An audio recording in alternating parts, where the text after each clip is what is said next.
Je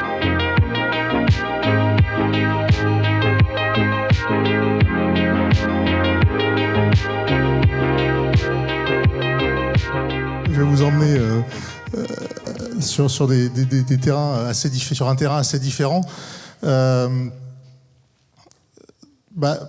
dirais un peu comme Pierre, enfin, on est journaliste, on est un peu inquiquinant.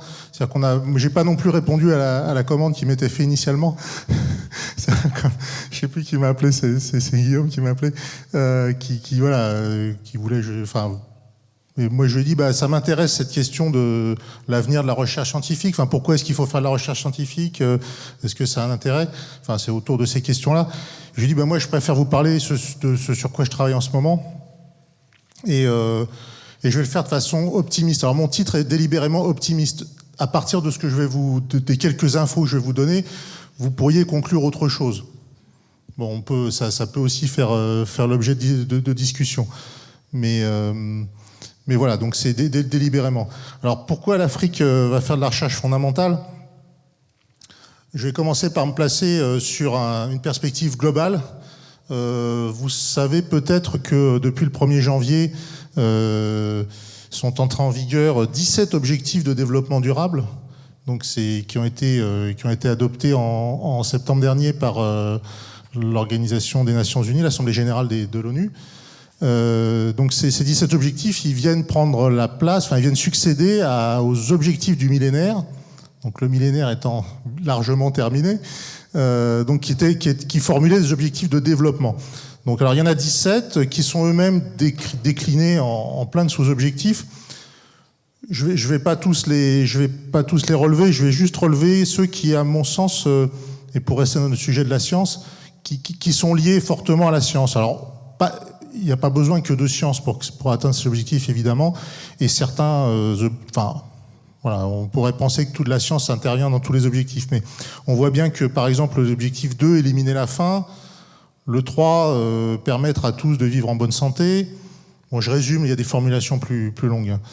Le 4, assurer l'accès à une éducation de qualité à tous. À chaque fois, c'est pour tous, évidemment.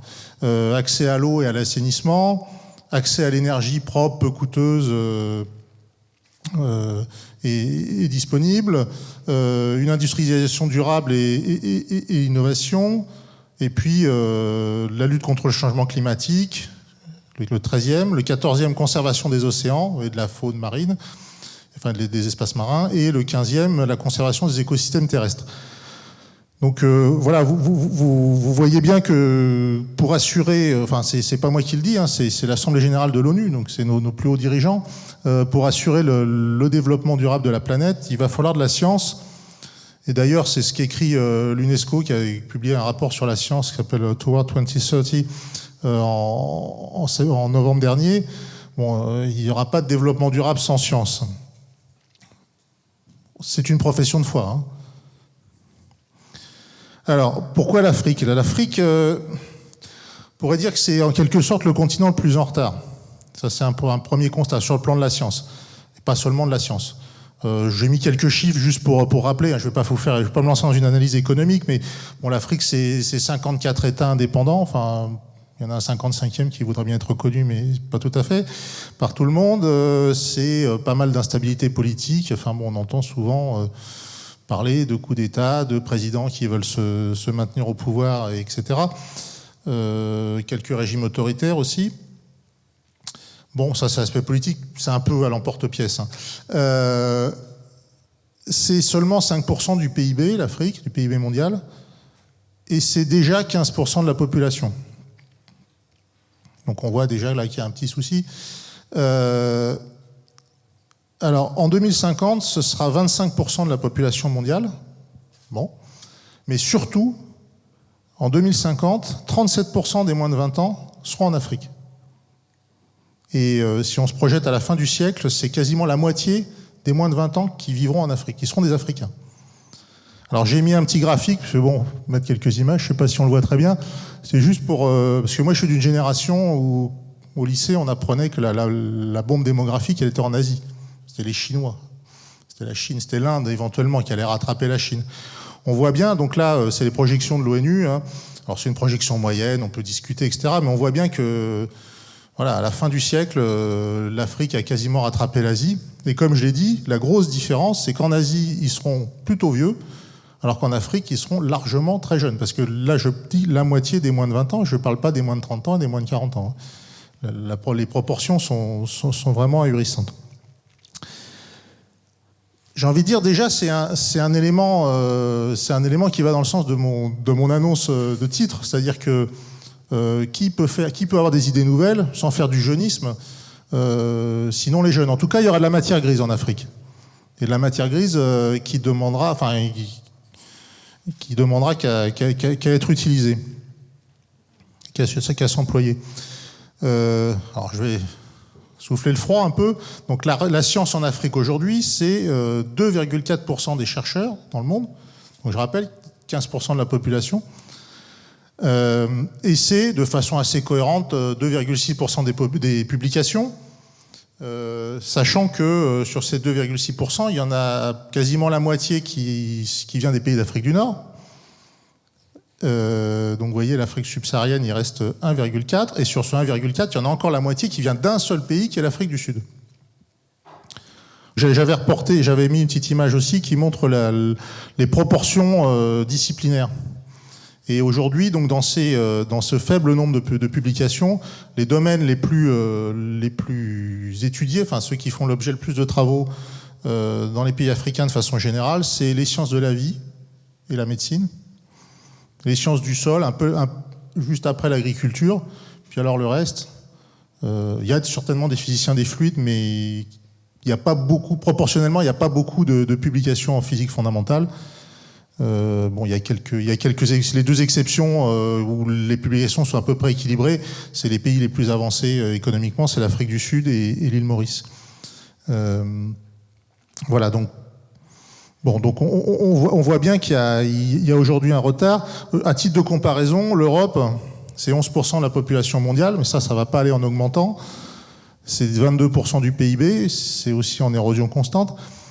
Et c'est quand même 31% des chercheurs dans le monde, donc quasiment un tiers des chercheurs dans le monde sont en Europe, et ils produisent 39% des publications. Donc vous voyez, il y a de la marge de progression pour l'Afrique. C'est ce qui me fait aussi dire, et encore une fois, je le répète, je suis optimiste, c'est ce qui me fait aussi dire que forcément ça va augmenter. Alors, je peux donner un exemple récent dont vous avez certainement entendu parler. Il y a eu une épidémie d'Ebola en Afrique, dans un certain nombre de pays africains ces dernières années. Il semble qu'elle soit à peu près terminée. Donc Ebola, c'est quoi? Ebola, c'est un virus. Alors je dirais, il y a 20 ans, quand on traitait Ebola, on avait à peine le temps de traiter Ebola Pierre travaillait dans un quotidien, moi j'étais dans un mensuel. Nous, dans les mensuels, on n'avait pas le temps de traiter Ebola parce que malheureusement, c'était un virus tellement fulgurant que il tuait très rapidement les porteurs. Donc quand il y avait un foyer d'Ebola, je dirais de façon un peu cynique, il suffisait d'encercler le village, personne entre, personne sort. Les gens dans le village mouraient à peu près tous. Et puis Ebola ne se transmettait pas, ce qui tuait très vite. Et puis il y a eu une mutation, ou plusieurs mutations, je ne suis pas un grand spécialiste, mais il y a eu des mutations qui ont fait que Ebola a continué à tuer tout autant, mais plus lentement. Et donc, évolutivement, évidemment, c'est favorable pour le virus parce qu'il a pu se répandre et il a fait beaucoup plus de morts. Et ça a duré longtemps. Et ça a duré longtemps pour une des raisons, c'est pas la seule, mais une des raisons, c'est que les traitements qu'on a à peu près aujourd'hui, alors qui ont permis, et les moyens qui ont permis de juguler l'épidémie, ne sont pas venus réellement d'Afrique. D'ailleurs, les premières personnes vraiment traitées de façon clinique avec des traitements expérimentaux, ça n'a pas été des Africains, ça a été des Occidentaux. Et donc, on voit bien que c'est quand même un petit problème, c'est-à-dire que les premières personnes, les premiers scientifiques qui étaient à même de réagir, c'était les gens qui étaient sur place. Or, il n'y avait pas les moyens pour le faire. Donc ça, c'est la note négative. La note positive, c'est que ça a conduit... Et là aussi, je suis optimiste, je crois que ça va se faire. Ça a conduit, par exemple, le président de l'Institut Pasteur à lancer une initiative en collaboration avec la Chine pour créer des moyens de recherche, des laboratoires, notamment en Guinée, pour travailler sur Ebola. Parce que on sait bien que d'une part, Ebola, le virus, va peut-être continuer à muter et peut toujours ressurgir. Ça, c'est un premier point. Puis il y en a d'autres, des virus. Enfin, tous les ans, on a des nouveaux virus de la grippe. Un de ces jours, on en aura un qui tuera une bonne partie de la population. Mais en attendant, en Afrique, il y a aussi des tas de virus qui sont susceptibles, qui aujourd'hui sont à bas bruit, mais qui sont susceptibles de muter. Et donc, pour le détecter le plus tôt possible, les départs d'épidémie, et pour réagir, il faut des moyens sur place. Et pas seulement des moyens sanitaires. Parce que qu'est-ce qui permet de lutter contre un virus? C'est de connaître le virus au niveau biologie moléculaire, de connaître son écologie, de savoir comment il interagit avec les cellules, avec les autres, où sont les réservoirs. Donc, est-ce que ça vient d'un réservoir animal, etc. Voilà, il y a tout un champ de connaissances à avoir qui, peut-être pour l'instant, pour un certain nombre de virus, ne sont pas très appliqués, parce que les virus sont tranquilles, ne viennent pas faire trop de... Bon, on parle beaucoup du virus Zika en ce moment. Le virus Zika pose des problèmes pour les femmes enceintes, mais globalement, Zika n'a pas tué énormément de monde. Mais on sait que ça se transmet, apparemment, ça se transmet assez facilement, et donc on n'est pas à l'abri de mutations de ce virus qui pourrait, ou de la fusion avec un autre, etc. Donc on voit bien l'importance de faire de la recherche fondamentale, non directement appliquée ou applicable peut-être aujourd'hui, mais qui sait. Bon, je ne vais pas multiplier les exemples. Qu'est-ce que j'ai après? Oui, j'ai un texte, donc je vais pas vous le montrer. Je vais vous le lire. Je vais juste, pour terminer, vous donner quelques éléments. Pour ce que je dis, je ne suis pas tout seul à le dire. Donc je vais juste vous excusez-moi, c'est un peu pompeux, mais vous faire quelques citations. Donc dans le rapport de l'UNESCO, qui était publié en novembre dernier, le rapport sur la science que vous pouvez trouver sur Internet, qui est très intéressant.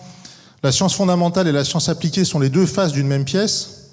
Donc c'est ce que rappelait le comité scientifique consultatif auprès du secrétaire général des Nations Unies.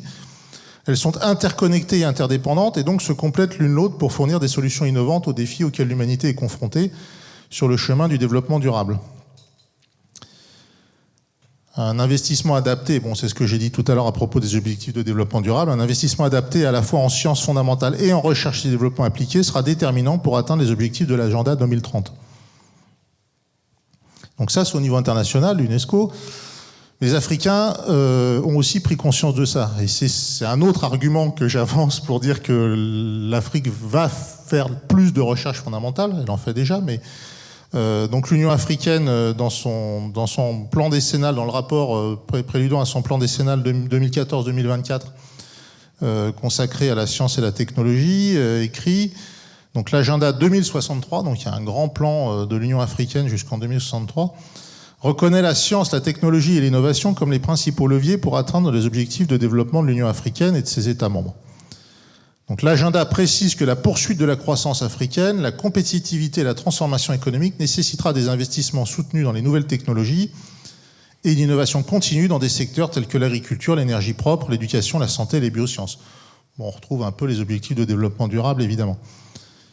Et l'agenda souligne aussi la nécessité de réduire la fuite des cerveaux actuels et de retenir une masse critique d'individus de haut niveau, excellents en sciences, en recherche et en technologie. Donc, il y a clairement des intentions par les dirigeants africains de faire de la recherche et de la faire en Afrique.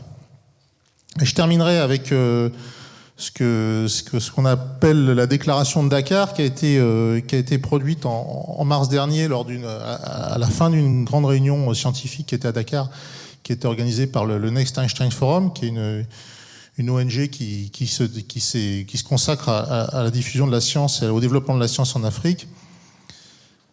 Donc, excusez-moi, c'est un peu pompeux, c'est une déclaration. Nous, j'ai fait des coupes. Nous, chefs d'État et de gouvernement, représentants de plus de 80 pays, 500 personnalités, etc., réunis par notre foi commune en la science, nous réaffirmons notre détermination à faire de la science et de la technologie les leviers du développement économique et humain de l'Afrique.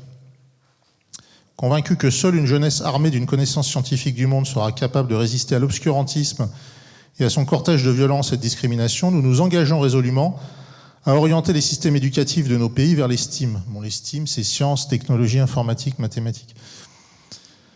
Il y a des acronymes partout de ce type-là.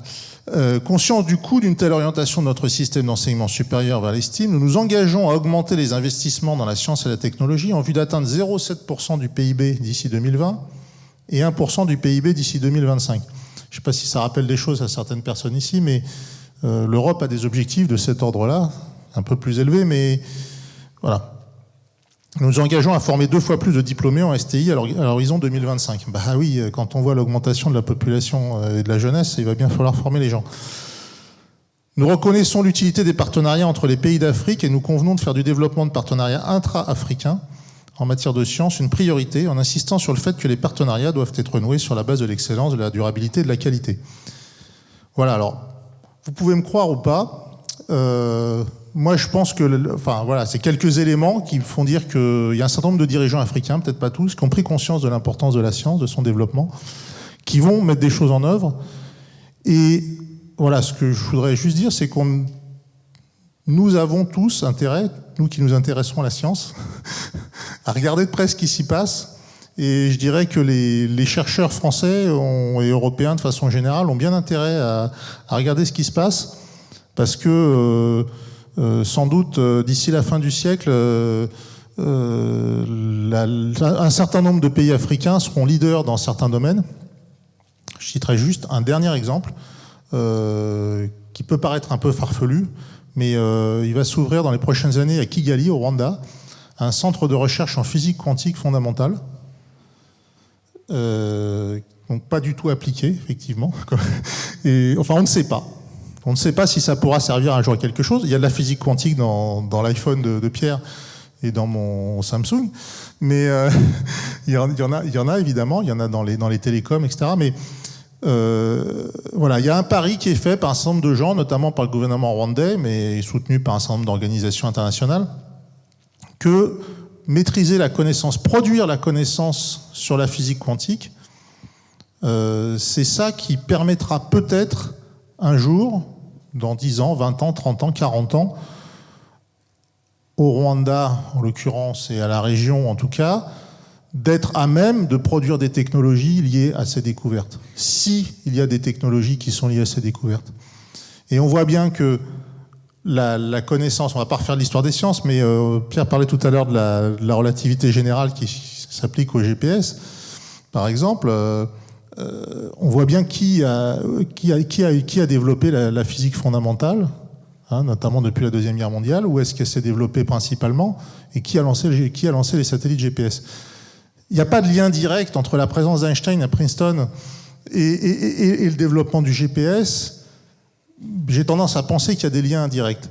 Et aujourd'hui, pour revenir à l'Afrique, il y a des paris à faire, non, sans savoir où ça mènera, mais il y a des paris à faire, et un certain nombre de pays africains commencent à avoir conscience qu'il faut les faire pour être à même de subvenir aux besoins de technologie, d'innovation. Et je ne sais pas si les objectifs de développement durable seront satisfaits tous d'ici 2030, mais en tout cas, il y a des enjeux à ce qu'ils le soient dans les décennies qui viennent. Voilà.